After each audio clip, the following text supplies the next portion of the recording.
There is a great stigma against anyone with AIDS, which is unfortunate because it causes people not to get tested.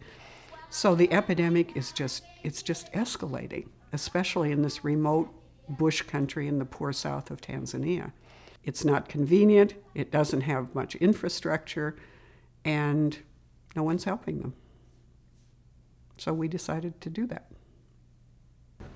We are suffering for something, but we have to find the light, we have to find the vision, we have to find the way where we can go, that is become Mwangaza.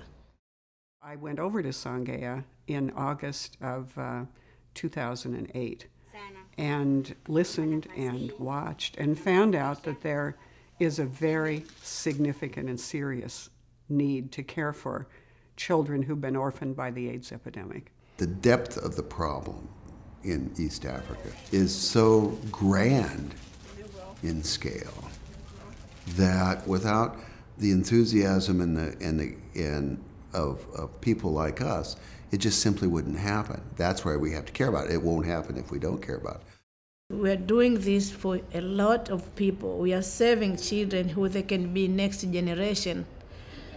They can be leader of those country for later. They can bury us when we get old. They can be doctors. So that is our all effort here we are putting to raise these kids. Flora had a vision for this from the beginning, that it really is a children's village. Mwangaza Foundation is building a 150-bed orphanage that will be not an institutional style, but duplexes with a central gathering space surrounded by agriculture and farmlands that will produce crops to help feed the children and ultimately produce some income. It's been very important for us to have a local partner because the philosophy of Mwangaza Foundation is that we aren't coming in as an outside group to take over. It's not American technology. This is an African project, and we want to facilitate it to improve the lives of the children and the people there. Misan Chongerek, my project architect and project manager, she wanted to be able to communicate with the villagers. And what she did is we had a design that approximates this model. We had these very simple wood blocks made. But nobody really understood what we were talking about until she got out the box of blocks and started manipulating them on the ground with all these people. And she sort of generated a design, modifying it from all the things we had thought about, and caught the attention, the imagination, and the enthusiasm of the local folks. So that design is driven by the people there. And everyone really liked it because the buildings all surround around the well. And well is a very important part of sustainable living on that site because there's no water, there's no power. It's just a big empty lot. So we wanted them to have a very community living around the well. We approached Engineers Without Borders, which is a national organization. They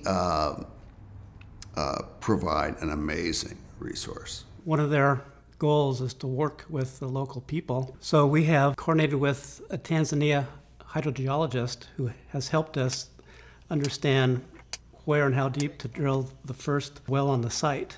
And we've also working with a Tanzanian well driller who will be drilling the well. We want to hire and involve all the local people as possible.